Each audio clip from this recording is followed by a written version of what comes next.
ఇప్పుడు నేను దీపం పెట్టానే, ఇదే అఖండ దీపం.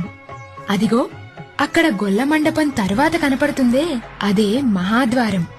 అది దాటితే ధ్వజస్తంభం, వెండి వాకిలి.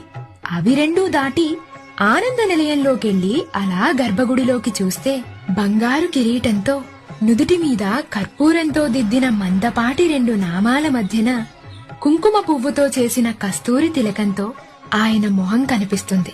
అంతే, అక్కడే ఆయనకు కంప్లీట్ గా సరెండర్ అయిపోతావు.